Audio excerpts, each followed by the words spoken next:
영상 시작 전 여러분들의 구독과 좋아요는 큰 힘이 됩니다. 안녕하세요. 여러분, 오늘은 한 부부의 이야기를 들려드리려고 합니다. 아마 여러분 중에서도 비슷한 경험을 하신 분들이 계실지도 모르겠어요. 서울 마포구의 한 신혼 아파트에서 이 이야기는 시작됩니다. 아침 8시 30분 알람이 울리고 민주는 눈을 뜹니다. 결혼 4년 차. 35살의 평범한 직장인이죠. 옆에서는 아내 지연이 이미 일어나 부엌에서 아침을 준비하고 있습니다. 32살의 지연은 광고회사에 다니는 디자이너였습니다.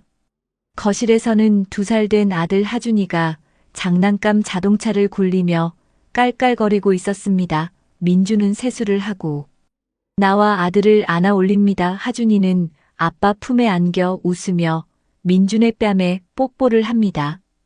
이런 평범한 아침 풍경은 누가 봐도 행복한 가정의 모습이었죠.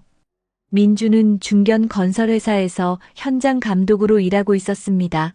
새벽같이 일어나 현장에 나가고 저녁 늦게 돌아오는 생활이 반복됐지만 가족을 위해서라면 견딜만 했습니다.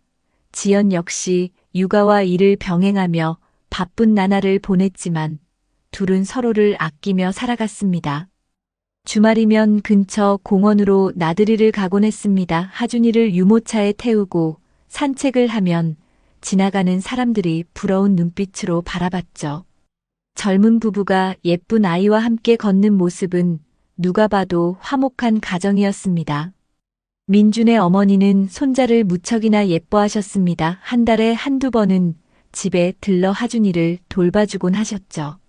하지만 그때마다 어머니는 이런 말씀을 하셨습니다. 애가 엄마만 쏙 닮았네. 민준이 어릴 때랑은 하나도 안 닮았어. 그 말을 들을 때마다 민준은 웃으며 넘겼습니다. 그냥 농담이려니 생각했죠. 회사 동료들과 회식 자리에서도 비슷한 말을 들었습니다. 누군가 민준의 핸드폰 배경화면에 있는 하준이 사진을 보고는야. 근데 애가 너랑 하나도 안 닮았는데. 엄마 닮았나 보지라며 웃었습니다. 민준은 그럴 수도 있지 뭐하며 대수롭지 않게 넘겼습니다. 하지만 점점 그런 말들이 마음속에 쌓여갔습니다. 집에 돌아와 잠든 하준이를 가만히 들여다보면 이상하게도 자신의 어린 시절 사진과 전혀 닮지 않았다는 생각이 들었죠. 눈매도 다르고 코 모양도 달랐습니다. 심지어 귓불의 형태까지도 자신과는 달랐습니다. 민준의 아버지는 귓불이 큰 편이었고 민준 역시 그 유전자를 물려받았습니다. 하지만 하준이의 귓볼은 작고 붙어있는 형태였죠. 지연의 귀와도 달랐습니다. 이런 작은 차이들이 하나둘씩 눈에 들어오기 시작했습니다. 어느 날 저녁 민준은 장난스럽게 지연에게 물었습니다. 야, 너 진짜 내 아들 맞지라고요. 지연은 그 말을 듣자마자 표정이 굳어졌습니다. 그게 무슨 말이야? 기분 나쁘게 왜 그런 소리를 해? 민준은 당황하며 농담이라고 했지만 지연의 반응이 유난히 예민하게 느껴졌습니다. 그날 밤 민준은 잠을 이루지 못했습니다. 지연의 그 반응이 계속 머릿속을 맴돌았죠. 왜 그렇게 화를 냈을까? 그냥 웃고 넘길 일이었는데. 혹시 뭔가 숨기는 게 있는 건 아닐까? 이런 의심이 점점 커져만 갔습니다.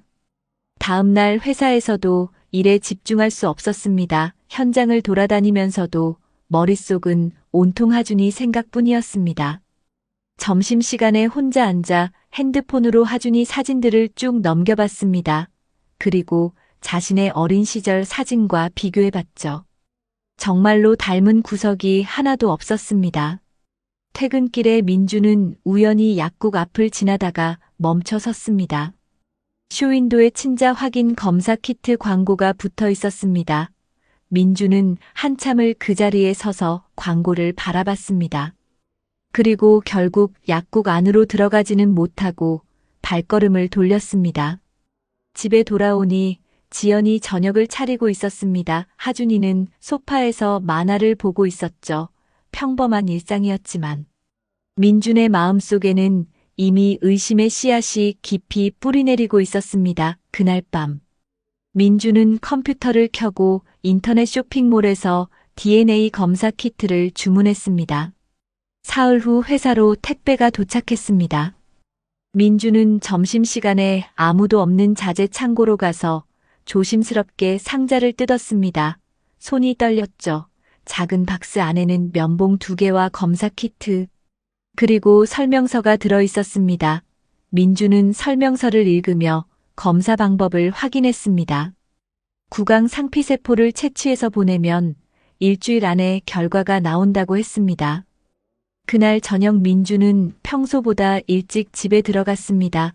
지연은 의아한 표정으로 물었죠. 오늘 일찍 들어왔네. 무슨 일 있어? 민주는 아무렇지 않은 척 웃으며 현장 일이 일찍 끝났다고 대답했습니다.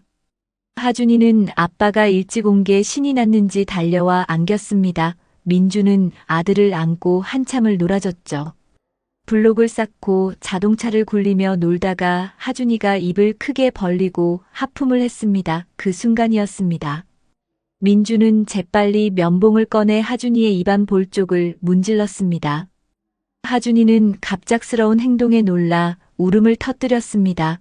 지연이 부엌에서 뛰어나왔죠. 무슨 일이야? 왜 울어? 민주는 당황하며 이 닦아주려다가 실수했다고 둘러댔습니다. 지연은 의심스러운 눈빛으로 민준을 바라봤지만 더 이상 묻지 않았습니다. 그날 밤 화장실에 간 민준은 자신의 구강세포도 채취했습니다. 면봉을 용기에 넣고 밀봉한 뒤 가방 깊숙한 곳에 숨겼죠. 다음 날 아침 출근길에 우체국에 들러 검사 키트를 발송했습니다. 접수증을 받아든 순간 민준의 손은 식은 땀으로 젖어 있었습니다. 일주일이라는 시간은 민준에게 지옥과도 같았습니다. 매일 밤 잠을 설쳤고 회사에서도 실수가 잦아졌죠. 현장 소장이 민준을 불러 요즘 무슨 일 있냐고 물었습니다. 민준은 괜찮다며 고개를 저었지만 얼굴에는 피로가 가득했습니다. 집에서도 마찬가지였습니다. 지연은 민준의 이상한 행동을 눈치채기 시작했죠. 밥을 먹다가도 멍하니 있고 하준이가 다가와도 예전처럼 반갑게 안아주지 않았습니다. 어느 날 저녁 지연이 물었습니다. 당신 요즘 왜 그래? 무슨 고민 있어? 민주는 회사 일이 좀 힘들다고 둘러댔습니다. 지연은 그렇구나 하며 민준의 어깨를 토닥였지만 민주는 그 손길조차 부담스러웠습니다. 자신이 지금 아내를 의심하고 있다는 사실이 너무나 괴로웠죠. 엿새가 지난 금요일 오후 민준의 핸드폰으로 문자가 왔습니다. 검사 결과가 나왔으니 홈페이지에서 확인하라는 내용이었습니다. 민준은 화장실로 달려갔습니다. 손이 너무 떨려서 핸드폰을 제대로 잡을 수가 없었죠. 로그인을 하고 결과 페이지에 들어갔습니다. 화면에는 간단 명료하게 한 줄의 문장이 적혀 있었습니다. 친자 관계 부적합 확률 0.00%. 민주는 그 자리에서 주저앉았습니다. 화장실 타일 바닥에 차가운 감촉이 느껴졌지만 아무것도 생각할 수 없었습니다. 얼마나 그렇게 앉아 있었을까요? 동료가 화장실 문을 두드렸습니다. 민준 씨 괜찮으세요? 민준은 겨우 정신을 차리고 일어났습니다. 거울을 보니 자신의 얼굴은 새하얗게 질려 있었습니다. 그날 오후 민준은 조퇴를 했습니다. 아프다고 말했지만 사실 정신을 차릴 수가 없었죠. 회사 앞 카페에 들어가 커피를 시켰지만 한 모금도 마시지 못했습니다. 핸드폰으로 결과 화면을 몇 번이고 다시 확인했습니다. 혹시 잘못 본 건 아닐까 하는 희망을 가지고요. 하지만 결과는 변하지 않았습니다. 친자 관계 부적합 그 단어가 민준의 머릿속을 계속 맴돌았습니다. 하준이는 자신의 아들이 아니었습니다. 2년 동안 자신이 아빠라고 생각하며 키운 아이가 실은 남의 자식이었던 겁니다. 민준의 머릿속은 복잡했습니다. 분노와 배신감 그리고 믿을 수 없다는 혼란이 뒤섞였죠. 도대체 언제 누구와 그런 일이 있었던 걸까? 결혼 전이었을까? 아니면 결혼 후였을까? 온갖 생각들이 머릿속을 어지럽게 만들었습니다. 해가 지고 있었습니다. 민주는 카페를 나와 한강 다리 위를 걸었습니다. 다리 난간에 기대어 한참을 강물을 내려다봤죠. 저 물처럼 모든 게 흘러가 버렸으면 좋겠다는 생각이 들었습니다. 핸드폰이 울렸습니다. 지연이었습니다. 어디야, 저녁 먹어야지. 언제와. 민주는 전화를 받지 않았습니다. 지금 지연을 대면할 자신이 없었죠. 어떤 얼굴로 집에 들어가야 할지, 어떤 말을 해야 할지 알 수 없었습니다. 밤 9시가 넘어서야 민주는 집 앞에 도착했습니다. 현관문 앞에서 한참을 서 있었죠. 안에서는 지연이 하준이를 재우는 목소리가 들렸습니다. 자장가를 부르는 지연의 목소리는 평소와 다름없이 부드러웠습니다. 하지만 민준에게는 그 모든 게 거짓으로 느껴졌습니다. 지연은 소파에 앉아 텔레비전을 보고 있었습니다. 민준의 발소리에 고개를 돌리더니 걱정스러운 표정을 지었죠. 왜 이렇게 늦었어? 전화도 안 받고 어디 있었던 거야? 민준은 대답 대신 신발을 벗고 거실로 들어갔습니다. 가방에서 출력해온 검사 결과지를 꺼냈습니다. 회사 근처 편의점에서 프린트한 종이였죠. 민주는 그 종이를 식탁 위에 던지듯 내려놨습니다. 지연은 이상한 낌새를 눈치채고 천천히 일어났습니다. 뭔데 그게? 지연이 종이를 집어들었습니다. 그리고 내용을 읽는 순간 얼굴이 하얗게 질렸죠. 친자 확인 검사 결과서, 피검사자와 자녀 간 친자 관계 부적합. 그 글자들이 지연의 눈에 박혔습니다. 지연의 손이 떨리기 시작했습니다. 이게 뭐야? 이건 또 뭔데? 민주는 차갑게 대답했습니다. 보면 모르냐? 하준이는 내 아들이 아니라는 거야.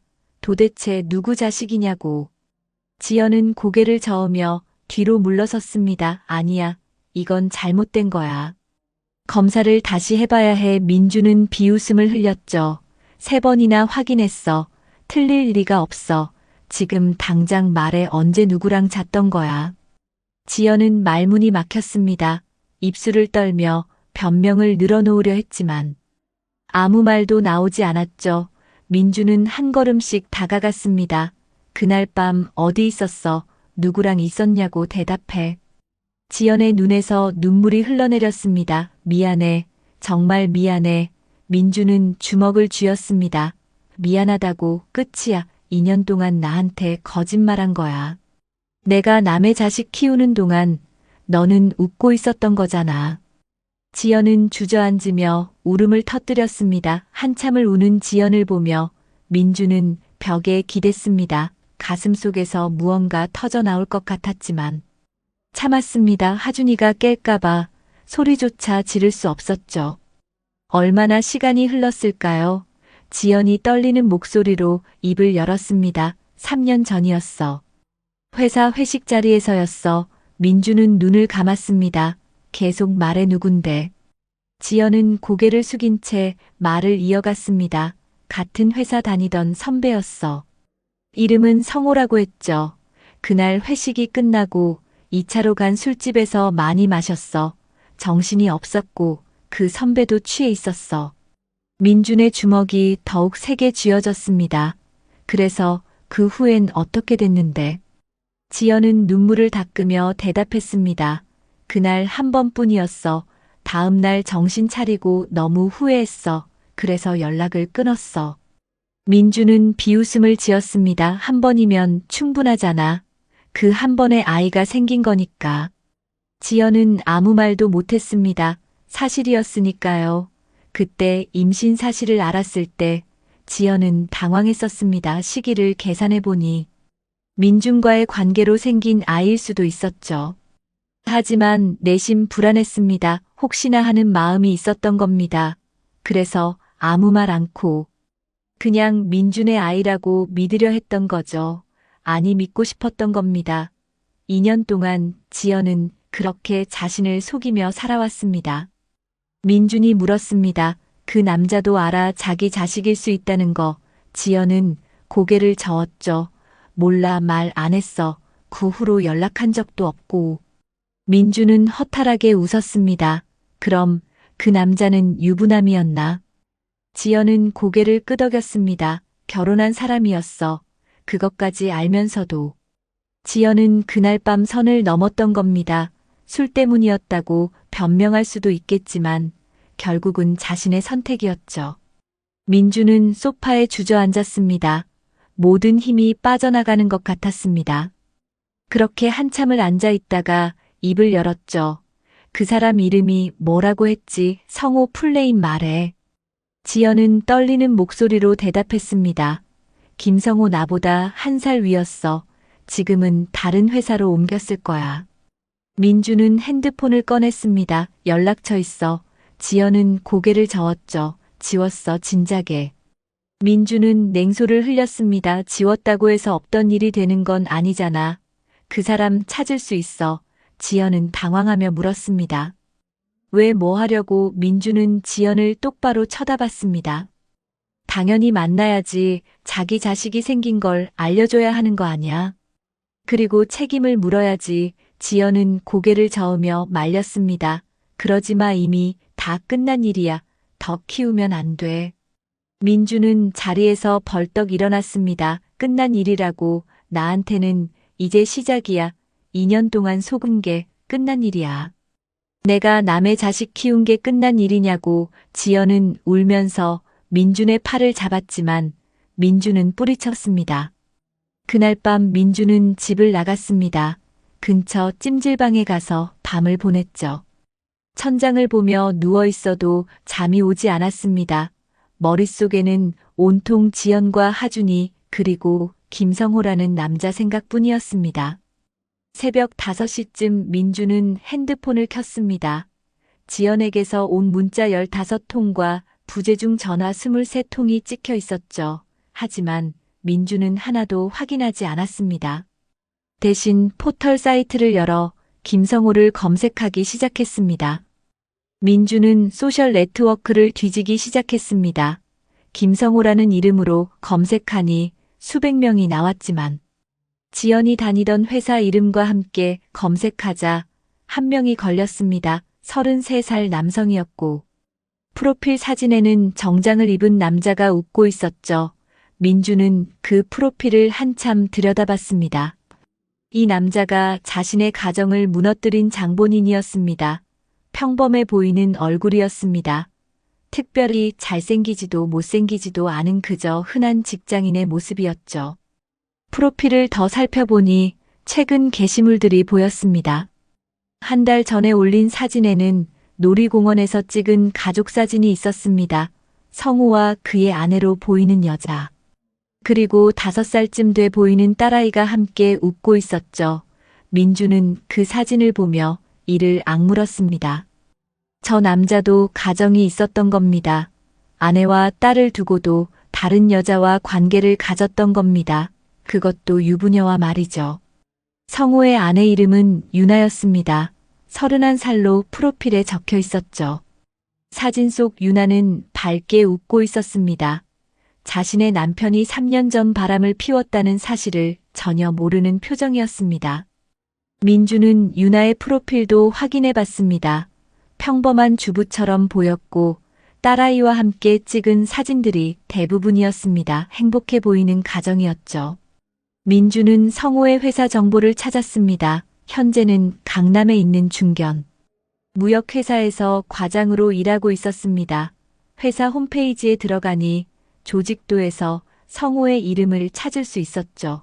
영업이부 소속이었고 입사한 지 7년째였습니다. 찜질방 휴게실에서 아침을 먹으며 민주는 계속 고민했습니다. 이 남자를 어떻게 만나야 할까? 회사로 찾아가야 할까 아니면 집으로 가야 할까 하지만 무작정 찾아가서 뭐라고 말해야 할지 막막했습니다. 오전 9시쯤 지연에게서 전화가 왔습니다. 민주는 받지 않았죠. 곧이어 문자가 도착했습니다. 제발 집에 와. 우리 얘기 좀 하자. 하준이가 아빠 찾아. 민주는 핸드폰을 던져버리고 싶었지만 참았습니다. 하준이라는 이름을 보는 순간 가슴이 찢어지는 것 같았죠. 2년 동안 자신의 아들이라고 믿었던 아이였습니다. 그날 오후 민주는 성호의 회사 앞으로 갔습니다. 강남역 근처 빌딩 12층에 있는 회사였죠. 로비에서 한참을 서성이다가 결국 올라가지는 못했습니다. 아직 준비가 안 됐던 겁니다. 저 남자를 만나서 뭐라고 말해야 할지 정리가 안 됐죠. 대신 민주는 변호사 사무실을 찾았습니다. 인터넷으로 검색해서 가까운 곳에 있는 법률사무소로 들어갔습니다. 상담을 신청하고 기다리는 동안에도 민준의 손은 계속 떨렸습니다. 변호사는 50대 중반의 여성이었습니다. 민준의 이야기를 다 듣고 나서 고개를 끄덕였죠. 친자 부존재 확인 소송과 위자료 청구 소송을 동시에 진행할 수 있다고 설명했습니다. 배우자의 부정행위로 인한 정신적 피해에 대해서는 위자료를 청구할 수 있다고 했습니다. 또한 상간자인 남성에게도 손해배상을 청구할 수 있다고 했죠. 민주는 그 말을 듣고 조금 안심이 됐습니다. 법적으로라도 책임을 물을 수 있다는 게 다행이었습니다. 변호사는 또 한 가지를 덧붙였습니다. 상대 남성이 유부남이라면 그쪽 배우자도 이혼 사유가 될 수 있다고요. 결국 양쪽 가정 모두 큰 타격을 입을 것이라는 얘기였습니다. 민주는 상담을 마치고 나왔습니다. 머릿속이 복잡했지만 어느 정도 방향은 잡혔습니다. 일단 성호를 직접 만나 대면하기로 했습니다. 그리고 사실을 확인한 뒤 법적 절차를 밟기로 마음먹었죠. 저녁 때 민주는 다시 성호의 회사 앞으로 갔습니다. 퇴근 시간을 기다렸다가 성호가 나오는 걸 보기 위해서였습니다. 6시 30분쯤 되자 사람들이 하나둘 빌딩을 빠져나왔죠. 민주는 건물 입구 맞은편 커피숍에 자리를 잡고 앉아서 지켜봤습니다. 7시가 조금 넘어서 성호가 나타났습니다. 회색 정장을 입고 서류 가방을 든 모습이었죠. 민주는 자리에서 벌떡 일어났습니다. 심장이 빠르게 뛰기 시작했습니다. 성호는 다른 동료들과 함께 걸어 나왔고 무언가 이야기를 나누며 웃고 있었습니다. 평범한 회사원의 퇴근 모습이었습니다. 민주는 성호를 따라갔습니다. 성호는 지하철역으로 향했고 민주는 조금 떨어져서 뒤를 밟았죠. 2호선 플랫폼에서 성호는 전철을 기다렸습니다. 민준도 같은 칸에 올라탔습니다. 성호는 핸드폰을 보며 메시지를 확인하고 있었습니다. 민주는 손잡이를 꽉 쥐고 성호를 지켜봤습니다. 지금 당장 달려가서 멱살을 잡고 싶었지만 참았습니다. 30분쯤 지나 성호가 내렸습니다. 민준도 따라 내렸죠. 성호는 역 근처 아파트 단지로 들어갔습니다. 민주는 입구에서 멈춰 섰습니다. 여기가 성호의 집인가 보다 생각했습니다. 아파트 이름을 확인하고 민주는 다시 지하철을 타고 돌아갔습니다. 오늘은 여기까지만 하기로 했습니다. 이틀 뒤 토요일 오전 민주는 성호의 집 앞으로 갔습니다. 가족들이 함께 있을 시간이라고 판단했죠. 양쪽 가정 모두 알아야 한다고 생각했습니다. 아파트 동 호수는 관리실에서 확인할 수 있었습니다. 민주는 초인종을 눌렀습니다. 잠시 후 문이 열리고 성호가 나타났습니다. 성호는 낯선 남자를 보고 의아한 표정을 지었습니다. 누구세요? 민주는 차분하게 말했습니다. 김성호 씨 맞으시죠? 할 이야기가 있어서 왔습니다. 성호는 더욱 당황한 표정이었습니다. 저 아는 분인가요? 무슨 일이신데요? 민주는 가방에서 서류 봉투를 꺼냈습니다. 안에는 DNA 검사 결과지와 하준이 사진이 들어있었죠. 이거 보시죠. 3년 전 이지현이라는 여자 기억하시나요? 성호의 얼굴이 굳어졌습니다. 이지현 그 이름을 듣는 순간 뭔가 떠오른 것 같았습니다. 안에서 여자 목소리가 들렸습니다. 여보 누구야? 성호의 아내 유나가 거실에서 나왔습니다. 민준을 보고는 의아한 표정을 지었죠. 성호는 당황하며 말했습니다. 아니, 잘못 찾아오신 것 같은데요. 저 이 사람 모릅니다. 민주는 냉정하게 말했습니다. 3년 전 회식 자리 기억 안 나세요? 호텔에서 하룻밤 보낸 거요. 성호의 얼굴이 새하얗게 질렸습니다. 유나가 다가왔습니다. 무슨 소리예요? 지금 무슨 말을 하는 거예요? 민주는 유나를 바라봤습니다. 저는 이지연의 남편입니다. 정확히는 전 남편이 될 사람이죠. 당신 남편이 제 아내와 불륜을 저질렀고 그 결과 아이가 태어났습니다. 이게 DNA 검사 결과입니다. 유나는 서류를 받아들고 읽기 시작했습니다. 성우가 변명하려 했습니다. 이건 오해예요. 말도 안 되는 소리 하지 마세요. 민주는 성우를 똑바로 쳐다봤습니다. 오해라고요. 그럼 이 검사 결과가 거짓말인가요? 당신 아들이 지금 2살입니다. 시기를 계산해 보세요. 유나의 손이 떨리기 시작했습니다. 여보, 이게 뭐야? 정말이야. 성우는 말을 잃었습니다. 입술만 파르르 떨리고 있었죠. 민주는 계속 말을 이어갔습니다. 3년 전 11월이었습니다. 회식 후 술집에서 만나서 호텔로 갔죠. 유나가 소리쳤습니다. 11월 그때 당신 회사 워크숍 갔다며 이틀 동안 연락도 안 됐잖아. 성우는 고개를 숙였습니다. 변명할 말이 없었던 겁니다. 유나는 서류를 바닥에 던졌습니다. 이게 진짜야, 대답해. 성우는 한참을 침묵하다가 작은 목소리로 말했습니다. 미안해. 정말 술 때문이었어. 한 번뿐이었다고 유나는 뒤로 비틀거렸습니다. 민준이 유나를 부축했죠. 유나는 민준의 손을 뿌리치고 성우에게 다가갔습니다. 그리고 뺨을 세게 때렸습니다. 당신이 그런 짓을 했어. 나랑 결혼하고. 아이까지 있으면서 성우는 맞고도 아무 말 못했습니다. 유나는 울먹이며 민준에게 물었습니다. 그 아이는 정말 우리 남편 자식이 확실한가요? 민준은 고개를 끄덕였습니다. 검사 결과가 증명합니다. 거실 안쪽에서 어린 여자아이가 나왔습니다. 성우와 유나의 딸이었죠. 엄마. 왜 울어? 무서워. 유나는 얼른 눈물을 닦고 딸을 안았습니다. 아니야, 괜찮아. 방에 들어가 있어. 아이는 불안한 표정으로 아빠를 쳐다봤지만 유나가 데리고 안으로 들어갔습니다. 민주는 성우에게 말했습니다. 변호사를 선임했습니다. 친자 부존재 소송과 위자료 청구 소송을 진행할 겁니다. 당신한테도 손해배상 청구할 거고요. 성우는 무너져 내렸습니다. 바닥에 주저앉아 머리를 감싸쥐었죠.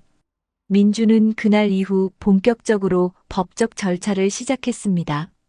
변호사 사무실에 다시 방문해서 정식으로 소송을 의뢰했죠. 친자 부존재 확인 소송과 함께 지연에게는 위자료 청구 소송을, 성우에게는 불법 행위로 인한 손해배상 청구 소송을 동시에 진행하기로 했습니다. 변호사는 증거 자료들을 꼼꼼히 검토하며 승소 가능성이 높다고 말했습니다. DNA 검사 결과가 결정적인 증거였으니까요. 소장이 법원에 접수됐고 며칠 후 지연과 성우에게 소장 부본이 송달됐습니다. 지연은 소장을 받아들고 한참을 멍하니 앉아 있었죠. 이제 정말 끝이구나 하는 생각이 들었습니다. 법적으로 혼인관계가 파탄났다는 게 문서로 증명되는 순간이었습니다. 지연은 떨리는 손으로 민준에게 전화를 걸었지만 민준은 받지 않았습니다. 성우 역시 소장을 받고 큰 충격을 받았습니다. 손해배상 청구 금액이 5천만 원이었죠. 성우는 당장 변호사를 찾아갔지만 변호사는 고개를 저었습니다. 불륜 사실이 명백하고 그로 인해 아이까지 태어났으니 변론할 여지가 거의 없다고 했습니다. 합의를 보는 게 최선이라는 조언이었습니다. 성우의 집안 분위기는 최악이었습니다. 유나는 그날 이후 성우와 말도 섞지 않았죠. 딸아이는 엄마 아빠가 싸우는 모습을 보며 불안해했습니다. 밤마다 악몽을 꾸고 울었습니다. 유나는 친정 어머니에게 전화를 걸어 모든 상황을 설명했습니다. 유나의 어머니는 당장 이혼하라고 소리쳤죠. 유나는 며칠을 고민했습니다. 5살 딸아이를 생각하면 이혼이 쉽지 않았습니다. 하지만 성우를 용서할 수가 없었죠. 다른 여자와 관계를 맺었다는 것도 충격인데 그 결과 아이까지 낳았다는 사실은 도저히 받아들일 수 없었습니다. 유나는 결국 이혼 의사를 성호에게 통보했습니다. 성호는 유나를 붙잡으려 했습니다. 잘못했다고 빌었죠. 하지만 유나의 마음은 돌아서지 않았습니다. 당신이 저지른 일로 우리 딸 인생까지 망칠 수는 없어. 유나는 짐을 싸서 친정으로 돌아갔습니다. 딸아이를 데리고 집을 나가는 유나의 뒷모습을 보며 성호는 무너졌습니다. 민준의 집도 상황은 비슷했습니다. 지연은 매일 울었죠. 하준이는 엄마가 우는 이유를 몰라 불안해했습니다. 아빠는 왜 안 와 하준이가 물으면 지연은 대답할 수 없었습니다. 어떻게 설명해야 할지 알 수 없었죠. 지연의 직장에서도 소문이 퍼지기 시작했습니다. 누군가 지연의 상황을 알게 됐고 그 이야기는 순식간에 회사 전체로 번졌습니다. 불륜으로 아이를 낳았다는 소문이었죠. 사람들은 지연을 보며 수군거렸습니다. 복도를 지나갈 때마다 시선이 따가웠습니다. 상사가 지연을 불러 조용히 말했습니다. 회사 분위기가 좋지 않으니 스스로 결정하는 게 어떻겠냐고요. 사실상 퇴사 권고였습니다. 지연은 항변할 힘도 없었습니다. 그날로 사표를 썼죠. 4년 동안 다닌 회사를 그렇게 떠나게 됐습니다. 지연의 부모님도 상황을 알게 됐습니다. 어머니는 기가 막혀 했고 아버지는 화를 냈죠. 어떻게 그런 일을 저지를 수 있느냐고 소리쳤습니다. 지연은 부모님 앞에서도 고개를 들 수 없었습니다. 평생 착하게 살아온 딸이 이런 일을 벌였다는 게 믿기지 않는다는 표정이었습니다. 민준의 부모님도 충격이었습니다. 며느리가 불륜을 저질렀다는 사실도 그렇지만 손자가 친손자가 아니라는 게 더 큰 충격이었죠. 민준의 어머니는 그동안 하준이를 얼마나 예뻐했는데 그 아이가 남의 자식이었다니 받아들일 수 없었습니다. 첫 번째 재판 날짜가 잡혔습니다. 민준은 정장을 입고 법원으로 갔습니다. 지연도 변호사와 함께 나왔죠. 법정에서 마주친 두 사람은 서로 눈을 마주치지 못했습니다. 판사는 양측의 주장을 들었고 증거 자료들을 검토했습니다. DNA 검사 결과는 명백했습니다. 성호도 따로 법정에 출석했습니다. 손해배상 청구권이었죠. 성호는 초췌한 모습이었습니다. 회사에서도 이미 소문이 퍼진 상태였습니다. 유부남이 불륜을 저질러 아이까지 낳게 했다는 이야기는 직장 내에서 큰 스캔들이었죠. 성호는 상사로부터 경고를 받았습니다. 재판은 몇 차례 진행됐습니다. 그때마다 민준과 지연 그리고 성호는 법정에 출석해야 했죠. 지친 얼굴들이었습니다. 변호사들은 서류를 주고받으며 법적 공방을 벌였지만 결과는 뻔했습니다. 증거가 너무나 명확했으니까요. 석 달이 지난 뒤 1차 판결이 나왔습니다. 친자관계 부존재가 확정됐습니다. 민준은 법적으로 더 이상 하준이의 아버지가 아니었습니다. 위자료는 지연이 민준에게 3천만 원을 지급하라는 판결이 내려졌죠. 성호에 대한 손해배상 청구는 2,500만 원이 인정됐습니다. 판결문을 받아든 민준의 손은 차가웠습니다. 법적으로 민준과 하준이의 관계는 끊어졌습니다. 더 이상 아버지와 아들이 아니었죠. 호적에서도 하준이의 이름이 지워질 것이었습니다. 민준은 법원을 나와 한참을 걸었습니다. 어디로 가는지도 모른 채 그저 걷기만 했습니다. 집으로 돌아가야 했습니다. 짐을 싸야 했으니까요. 이혼 조정이 성립되면서 민준은 집을 나가기로 했습니다. 전세금은 지연과 하준이가 살 수 있도록 넘겨주기로 했죠. 민준은 회사 근처에 작은 원룸을 얻었습니다. 새로 시작하기 위한 공간이었습니다. 짐을 싸는 동안 하준이가 방에서 나왔습니다. 아빠 어디가? 하준이는 아무것도 모르는 표정으로 물었죠. 민준은 하준이를 보며 가슴이 미어졌습니다. 2년 동안 아빠라고 불렀던 아이였습니다. 밤마다 재우고 아플 때 병원에 데려갔던 아이였습니다.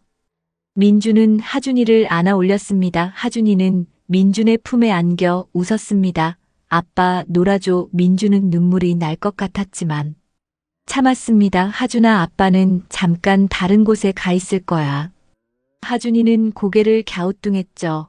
언제와 민주는 대답할 수 없었습니다.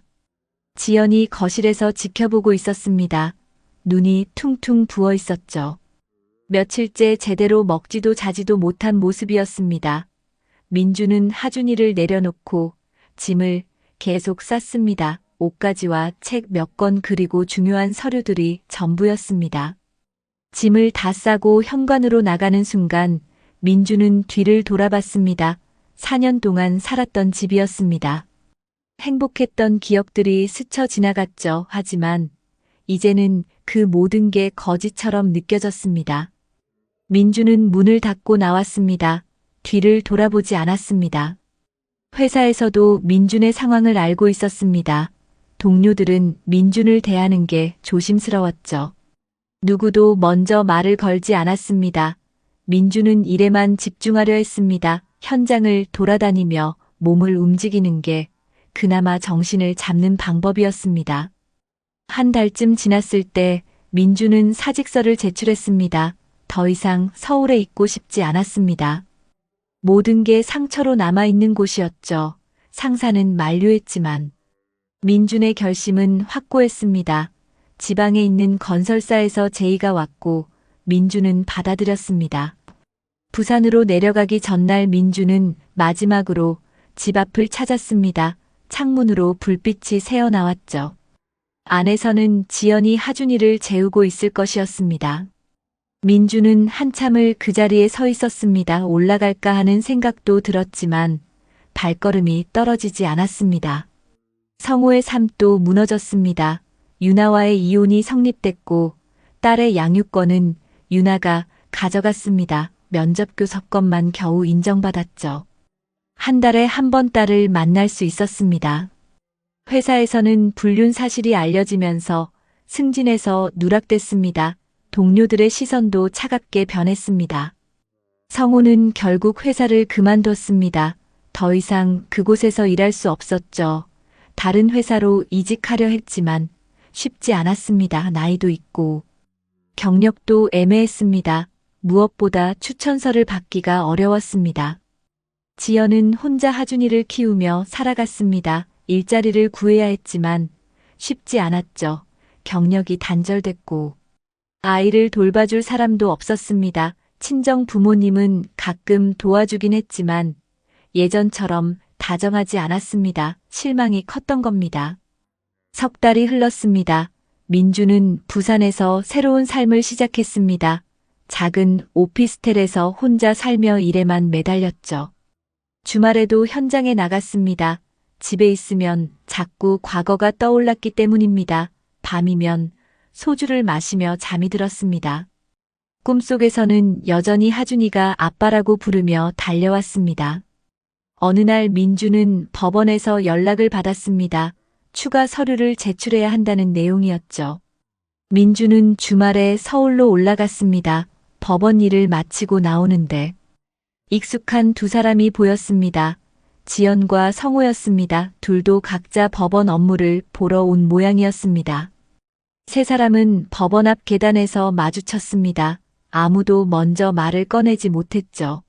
민주는 지연을 봤습니다. 많이 야윈 모습이었습니다. 머리는 대충 묶었고 화장기 없는 얼굴은 헬쑥했습니다. 지연은 민준과 눈이 마주치자 고개를 숙였습니다. 성호도 초췌하기는 마찬가지였습니다. 정장은 구겨져 있었고 구두도 달아 있었죠. 직장을 잃은 뒤 제대로 된 일자리를 구하지 못한 것 같았습니다. 성호는 민준을 보며 미안하다는 표정을 지었지만 입 밖으로 말은 꺼내지 못했습니다. 지연이 먼저 입을 열었습니다. 잘 지내. 민준은 대답하지 않았습니다. 뭐라고 대답해야 할지 몰랐죠. 지연은 다시 말을 이었습니다. 하준이가 많이 컸어. 이제 말도 잘하고.